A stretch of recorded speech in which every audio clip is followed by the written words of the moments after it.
Surge Energy Inc. (SGY) presents a highly compelling investment profile within the Canadian light oil and gas sector, founded on robust operational efficiency and a disciplined capital allocation strategy that structurally supports substantial shareholder returns. The core investment thesis rests on the company's transition to a self-funded cash harvesting model characterized by low corporate production decline rates and a high conversion of revenue into adjusted funds flow. The company has successfully executed a fundamental financial de-risking strategy, moving away from a highly leveraged, growth-dependent structure. This transformation is validated by resilient TTM net income of $44.70 million and a conservative debt-to-equity ratio of 29.4%. Management's 2026 operational guidance, anchored by a moderate US $65 WTI price assumption, forecasts $265 million in AFF, translating to $2.68 per share, and $95 million in free cash flow. A primary attraction for institutional investors is the exceptional safety of the base dividend. The annual base cash dividend of 52 cents per share represents less than 20% of the projected 2026 AFF. This low payout ratio provides superior protection against commodity price volatility. Furthermore, the excess FCF is strategically channeled into a capital return framework that prioritizes share buybacks, NCIB, allocating up to 75% of FCF to repurchases, thereby enhancing long-term per-share metrics. Despite these robust fundamentals, the current market valuation appears to significantly discount the quality of SGY's assets and the certainty of its cash flows, particularly when assessed against asset-based metrics such as price-to-book and growth-oriented metrics like the price-to-earnings-to-growth ratio. This disconnect suggests significant unrecognized value for long-term investors. I. Income statement analysis. Profitability trends and quality of earnings. A. Revenue and earnings trajectory post-turnaround. Surge Energy has undergone a decisive turnaround, reversing substantial historical losses into sustained profitability. This shift is clearly demarcated by the transition from a significant diluted net loss of negative $747.30 million in 2020 to positive diluted net income of $15.75 million by 2023. This achievement is attributed to successful cost rationalization, asset optimization, and a generally supportive commodity price environment. The most recent trailing 12-month results confirm the sustainability of this profitability. SGY recorded TTM revenue of $508.6 million, culminating in a net income of $44.70 million. This profitability translates to $0.45 in earnings per share for the TTM period. Operational efficiency is further highlighted by a TTM gross profit figure of $333.43 million, demonstrating the company's ability to maintain favorable production netbacks and cost controls relative to realized oil prices. A key metric for measuring operational performance in the energy sector before the influence of financing or non-cash charges is EBITDA, income before interest, taxes, depreciation, and amortization. SGY reported a robust TTM EBITDA of $290 million. This high conversion rate from revenue to EBITDA is characteristic of efficient upstream exploration and production (E&P) operations and provides a reliable baseline for assessing the underlying cash generation capacity of the asset base. B. Non-cash impacts and earnings quality. A crucial analytical step in assessing E&P financials is understanding the divergence between operational cash metrics and reported GAAP earnings. For SGY, a substantial divergence exists between the TTM operating income, or EBIT, of only $7.32 million and the significantly higher EBITDA of $290 million. This immense difference is almost entirely accounted for by the substantial magnitude of non-cash charges, primarily depletion, depreciation, and amortization. The accumulated DDA expense amounted to $143.66 million for the first 9 months of 2025 alone. While these charges are required under GAAP accounting to reflect the consumption of reserves, they severely suppress reported net income, thereby masking the true operational cash flow strength. Furthermore, the quality of historical GAAP net income has been affected by volatile, non-recurring adjustments, notably a significant non-cash impairment charge of $96.5 million recorded during the 9 months ended September 30, 2024. The size of this impairment charge dramatically suppressed GAAP net income for that period, potentially leading general investors to underestimate the underlying operational strength. However, the operational cash generation capacity, measured by AFF, was largely shielded from the effects of this accounting adjustment. A positive indicator of future earnings quality is the fact that no comparable impairment charge was recorded in the first 9 months of 2025. This stabilization suggests that asset values have been appropriately re-rated, and going forward, GAAP profitability should begin to align more closely with the robust operational metrics, signaling an anticipated improvement in the overall quality and consistency of reported earnings. C. Forward earnings outlook and growth drivers. Analyst consensus projections anticipate continued, well-supported profitability.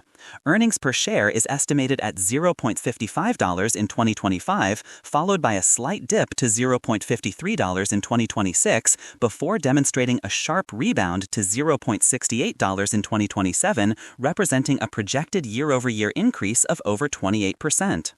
A more detailed examination of these forecasts reveals an important strategic pivot by the company. Analyst sales estimates show a planned contraction from $589 million in 2025 to $507.80 million in 2027. When taken in conjunction with the rising EPS projection for 2027, this indicates that future earnings growth is not relying on aggressive production volume expansion, which is typically capital-intensive and subject to high decline rates, but is structurally driven by margin enhancement and capital efficiency. If revenue is expected to decline, possibly due to lower projected commodity prices or slightly reduced volumes in line with the management's focus on sustainable production around 23,000 BOPD, yet EPS rises, the logical implication is a successful and aggressive internal focus on cost management. This includes reducing general and administrative expenses and operating costs and maximizing recovery from existing low-cost assets in core areas like Sparky through waterflood technology. This strategic emphasis signals a deliberate shift toward a mature cash harvesting phase, characterized by capital discipline rather than a speculative high-growth expansion phase. I. Cash flow statement, adjusted funds flow, reinvestment, and FCF generation. A. Cash flow metrics and AFF generation. In the Canadian E&P sector, the true measure of operational liquidity and sustainability is adjusted funds flow. AFF normalizes cash flow from operations, CFO, by adjusting for changes in non-cash working capital, making it the most representative figure for the actual disposable cash flow available before discretionary capital investment. SGY's TTM CFO stands at $160 million, or 0.95 cents per share. However, the AFF metric provides a more stable picture of resource generation. Historically, quarterly AFF has demonstrated consistency, typically averaging in the mid-$70 million range. For instance, Q2 2025 AFF was $72.756 million. While subject to quarter-to-quarter volatility, Q2 2025 AFF declined 9% compared to the immediately preceding quarter. The annual figures are robust. Basic AFF per share was $2.95 in 2014 and $2.92 in 2013. Management's foundational financial forecast for 2026 confirms continued high AFF generation. Based on the reference US $65 WTI price benchmark, SGY projects $265 million in AFF, which corresponds to $2.68 per share. This substantial and predictable figure forms the basis of the company's forward capital planning and shareholder return strategy. B. Capital expenditure and sustainability. Surge Energy operates with a disciplined capital expenditure program designed to maintain production stability and maximize capital efficiency, moving away from aggressive high-cost growth. The 2026 exploration and development capital budget is set at a focused $150 million. This budget represents a meaningful reduction of $45 million compared to the 2024 budget. The core purpose of this focused CapEx is to maintain production, guided at 23,000 BOPD for 2026, and to control the natural depletion and decline of the reservoir assets. The company benefits from a structurally low corporate decline rate estimated between 25% proven plus probable developed producing, or PPD, and 27% proven developed producing, or PDP, which minimizes the required maintenance capital. The effectiveness of the CapEx program is directly tied to the company's enhanced oil recovery efforts. The low corporate decline rate is primarily supported by long-term investments such as the horizontal waterflood programs. These methods, including waterfloods and natural aquifer support, currently sustain 53% of the company's existing production. The planned expansion, moving from 7 injector conversions in 2024 to 10 conversions planned for 2025, demonstrates a continued commitment to maximizing recovery from core areas like Sparky and Lloyd, thereby creating structural free cash flow by lowering the required maintenance capital relative to AFF. A critical observation is the structural de-risking of the dividend policy relative to the capital budget. The $45 million reduction in the 2026 capital budget compared to 2024 is nearly sufficient to cover the entire $51.5 million annual base dividend. This direct correlation means that management has achieved capital efficiency savings that fund approximately 87% of the entire annual dividend payment before even allocating any incremental AFF above the calculated maintenance CapEx level. C. Free cash flow FCF generation and allocation. Free cash flow FCF is the cash available for debt repayment, buybacks, or growth after all operational expenses and sustaining capital expenditures are met. Based on the 2026 guidance, subtracting the $150 million CapEx from the projected $265 million AFF yields $95 million in FCF, or 0.96 per share. The FCF serves as the explicit funding source for the shareholder return policy. Surge has established a clear track record of returning capital, having delivered $340 million to shareholders since 2021 through dividends, share buybacks, and debt reduction. The sustainability of this high FCF generation is structurally sound because the company's investment in waterflood technology drives the low 25 to 27% corporate decline rate. By minimizing the maintenance capital required to keep production stable, the FCF margin naturally widens, providing a consistent, sustainable source of excess cash flow even if commodity prices remain moderate. IV. Balance sheet structure and leverage profile. A. Capital structure and liquidity. Surge Energy maintains a conservative and well-structured capital base, providing resilience against market volatility. As of September 2025, the company reported total debt of CAD $218.1 million. Offsetting this debt was CAD $20.5 million in cash, resulting in a net debt position of CAD $197.6 million. When evaluated against its total shareholder equity of CAD $742.9 million, the resulting debt-to-equity ratio stands at a conservative 29.4%.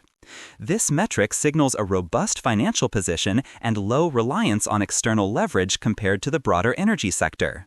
Furthermore, the company benefits from exceptional liquidity, underpinned by a substantial $250 million first lien credit facility that remains entirely undrawn.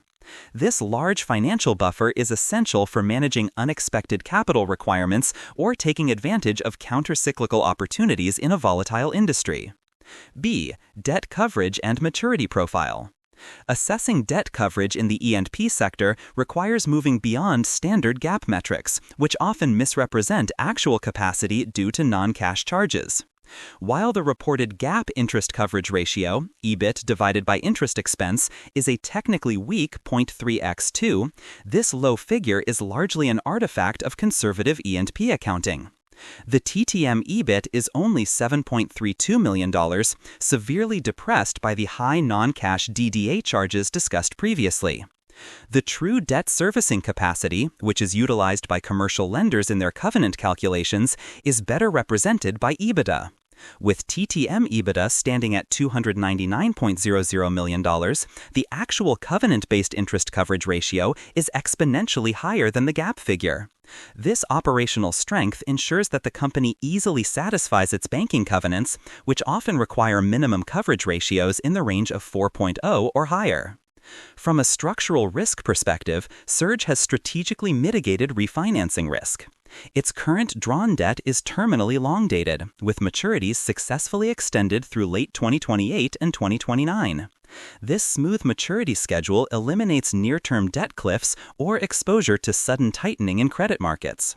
The company's disciplined approach is reflected in the allocation of capital since 2021, where $163 million was directed toward debt reduction, achieving a comfortable leverage profile. This allocation signals a transition from an intense deleveraging phase to one of optimizing capital structure, meaning that future debt reduction will likely be discretionary, maximizing the capital available for distribution. C. Non-debt liabilities and defensive strategy. The balance sheet structure also accounts for significant long-term obligations inherent to the E&P industry, specifically decommissioning obligations. The total liability for these obligations stands at approximately $284.2 million, comprising $10 million in current liabilities and $274.2 million in non-current liabilities.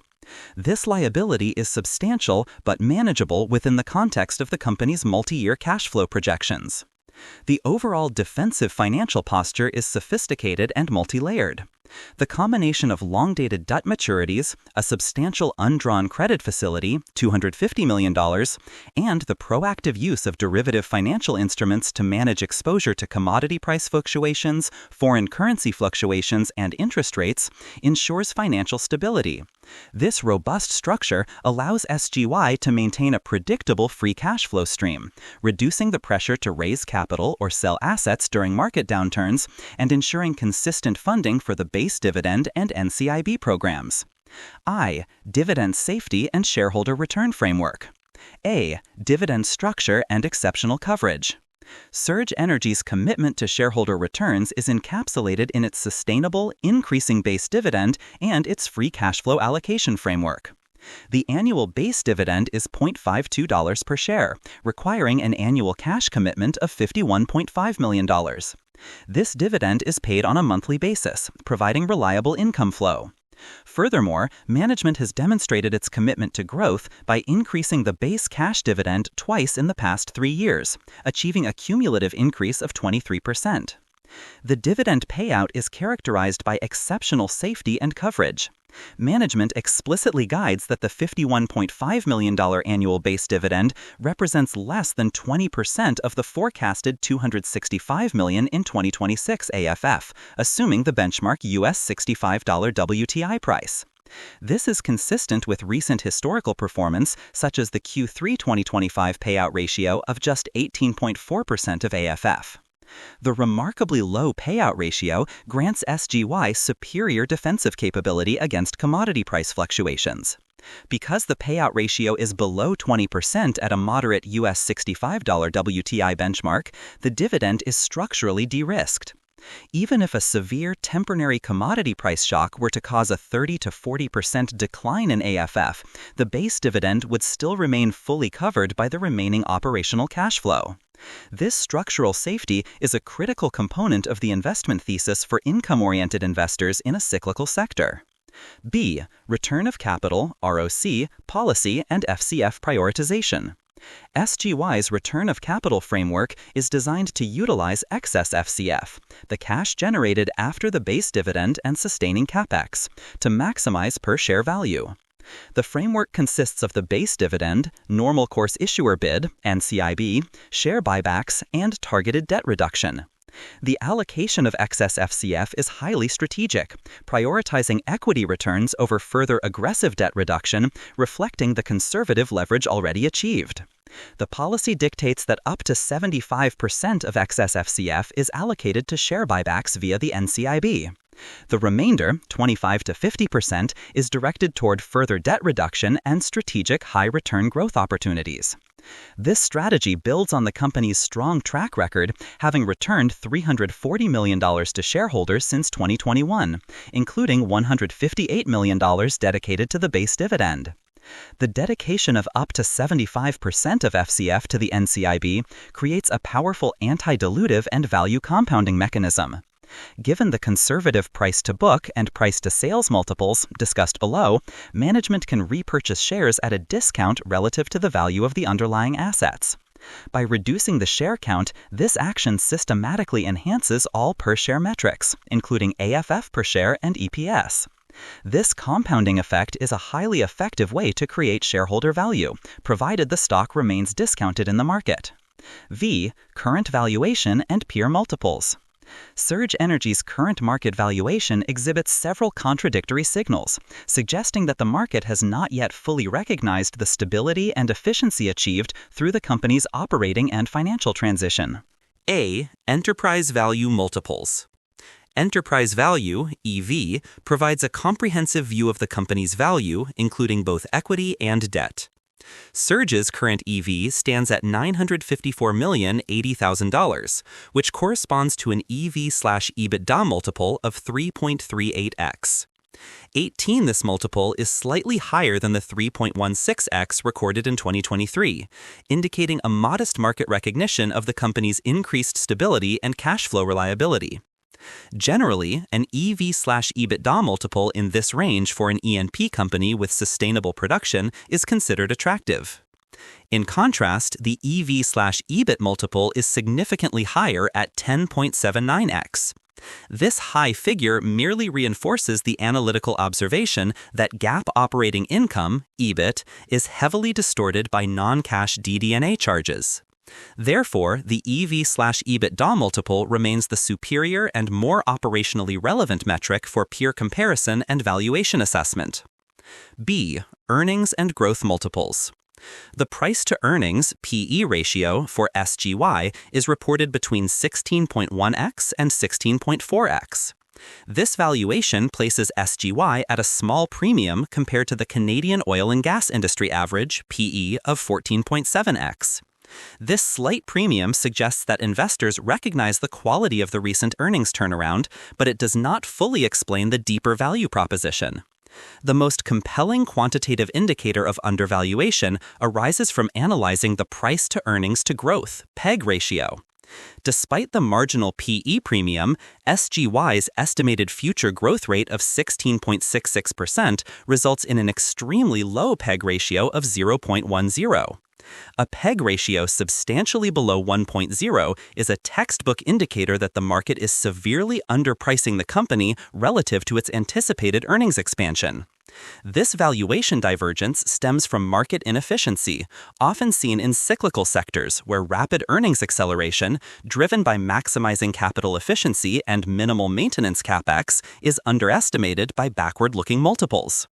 Surge's strategy ensures that a substantial portion of incremental revenue flows straight into the bottom line, fueling the rapid EPS growth implied by this favorable PEG metric. C. Asset and revenue multiples. When valuing the company based on its underlying assets and revenue generation, Surge Energy appears heavily discounted relative to its peers.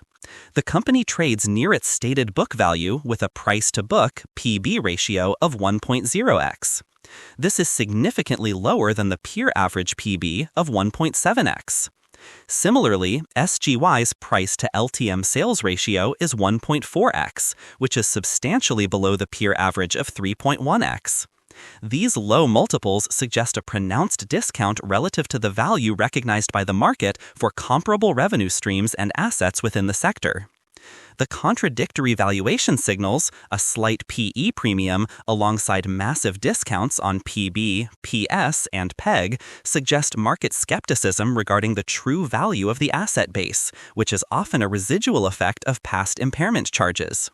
However, the high and sustainable FCF generation relative to the book value, backed by long-life, low-decline waterflood assets, suggests the market has yet to fully re-rate these assets based on their current and projected cash-generating ability. D. Analyst sentiment. Reflecting the underlying fundamental strength and valuation disconnect, the current analyst consensus targets imply a significant potential upside of 30.9%.